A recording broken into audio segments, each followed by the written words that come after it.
hardcover. And here are the contents because, I just have this nifty slide up, made up, and so it'll give folks kind of a preview of how the book is organized,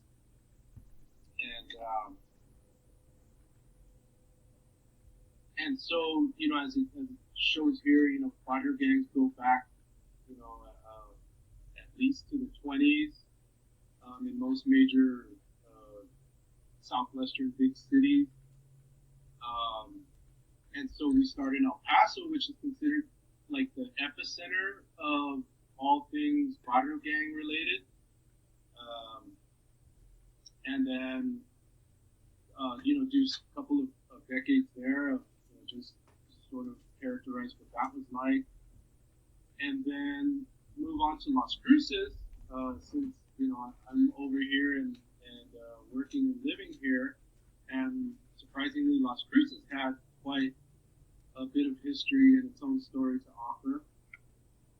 And then it just moves on basically through all the different larger population centers in the region. So right between between El Paso and Las Cruces, right on the state line, literally half the town is in New Mexico and the other half is in Texas. And that's Anthony, New Mexico, or Anthony, Texas, and that's just got, it's literally in the crossroads, and it's got so much to offer. Really, really interesting to research gang history in Anthony. It's a small place, and so I'll be ready to talk about that. And then, of course, Ciudad Juarez. You can't think or talk about, even consider any of these issues in this region without Juarez. Juarez is probably, that's a debate in the literature. Where did the Pachuco originate from? Where did the Cholo and all this street subculture, really, what's its true origin? And so many would argue that it's Juarez.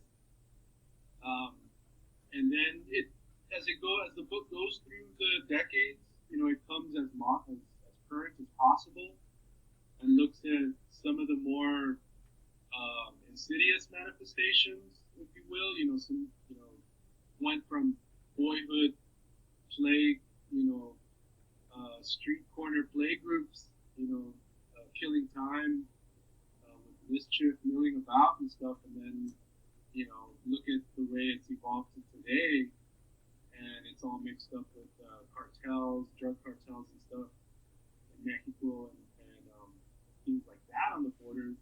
So the final chapter just wraps it all up and just talks about what really, what is the role of history and geography in dictating what kind of criminal subculture emerges. And so it's got some cool appendices too. It's got plenty of pictures interspersed throughout, black and white photos. So yeah, it was a lot of fun to write the book. It was great researching it, and since I'm from here, from the region, it was so fulfilling just to come full circle, as they say, and just do the work that I love in the community that I grew up in and that I love. So yeah, that's a basic overview. Valerie, I don't know if you have questions already, or had any prepared comments just about the book in general, or you're in control here, so I'll just follow your lead, and I'm prepared to read some stuff too. But yeah, what's next? Yeah, I'd say why don't you read some and then we'll chat.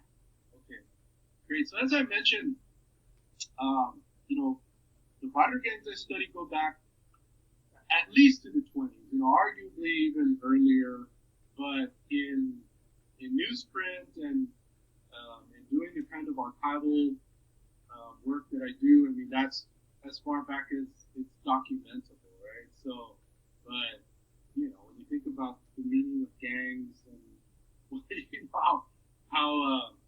how loosely, one can interpret that, there are obviously a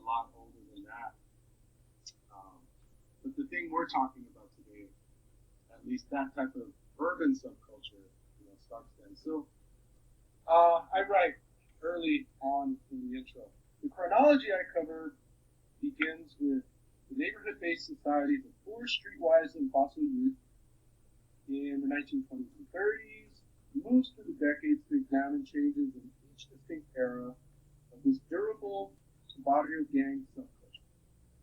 Each chapter takes a different major population center in the region in turn, profiling local gang histories and their importance in the larger setting, including its modern criminal networks. I detail many gangs in each place and the network linkages that exist among them across this unique borderline setting. I treat these topics with criminological frameworks, juxtaposing any findings with those of related works and compare them to those involving Chicano gangs in other regions.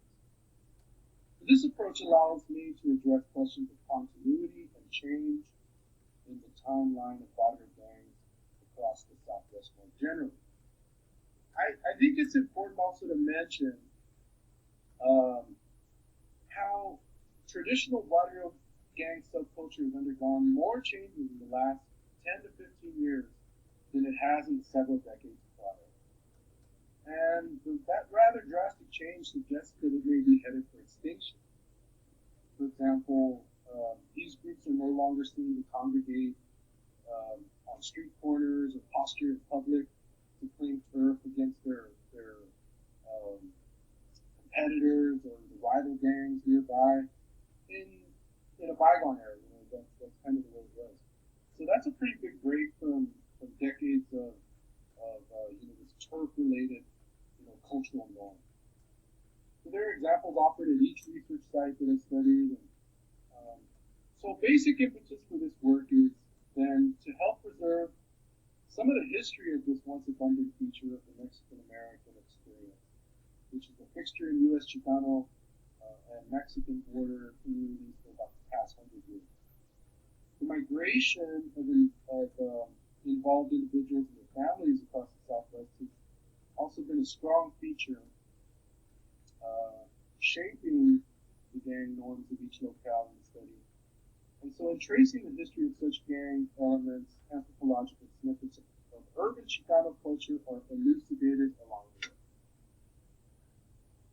So that's an intro. That's a basic intro to what the book's got to offer. Well, and Mike, one thing is, and I'm not sure I'll get my dates right, but in that early section you talk about, is it 1818 or, can you talk about the very beginning or what you know about the earliest date? And then I have a question about that. Yeah, I mean, since this book begins kind of with more benign, like I said, juvenile street corner societies, that phenomenon really starts, maybe in the 1915 as like in San Antonio, another large, southwestern city. But the research did unearth, every once in a while I'd stumble upon an article, in whatever El Paso newspaper was publishing in the 1880s, 1890s, where a different type of, gang manifestation, would make the news, like, something more along the lines of old Wild West, Jesse James type border bandido, type stuff. And so that would be down in San Elizario and the far east of El Paso, Juarez. And what's interesting is that those locations tend to still be very lawless, types of places. So it was just so much fun to trace that history and see, as the old adage goes, right? The more things change, the more they stay the same. So technology and social change have impacted this thing significantly through the years, but at its core, sometimes, the geographical hotspots or whatever, tend to remain pretty stable. So that was fun and interesting to discover. Yeah, because it made me start thinking about the word gang, because, kids hang out together, young men hang out together from the beginning of time, I imagine, or something like that. So does the word gang start to be attached to certain kinds of behavior, and that's why we trace it back that way? Or so that's what's kind of interesting to me. When we talk about gangs, we assume that we know what that means, but the dates were interesting to me. Like, when does a group of kids being mischievous, or maybe even a little bit more, become gang activity in your mind? Well, this is big business for law enforcement, right? There starts to be attached this, and with good reason. I mean, it becomes a kind of a public safety, maybe a nuisance at first, but then gangs are synonymous with crime, and the drug element wasn't really probably so pronounced. Not the drug trade part of it, anyway. Um, Gangs have always been a good conduit for the black market and illegal goods and prohibition and things like that. But at some point, it becomes political. It becomes like it becomes politicized. Like public state. And to fast forward like quite a few decades, it's like I said, it's become big business. Especially on the border, like all this homeland security business, and if you think about how well funded all areas of law enforcement are, not just on the border, but all over the place. Gang units tend to be, they don't lack for any for any funding or any equipment or anything like that. So this book is interesting in that it makes the argument that's overblown. That it is political, and that the public safety risks are not really quite there, especially in a place like El Paso that is touted as one of the safest big cities in the United States for cities of its size. Now, contrast that with Juarez, which ranks like second or third in the world in terms of its violent crime rate and murder rate and stuff. And so it's such a paradox. Like, you can never just say, oh, this is an unwarranted, politicized, hyperbolized, social problem that law enforcement has created to, bolster its efforts and keep their jobs and stuff. You can never get too comfortable with that idea that, that gangs are not dangerous or anything. The book tries to depict the contexts and circumstances where there should be concern, and that's why it comes, comes all the way to modern day with prison gangs like the Barrio Azteca that are, extremely embedded with the Juarez cartel, and these are by no stretch benign groups. These are serious criminals and very sophisticated. But that's just the fascination for me of doing this kind of work, is just to see all those nuances.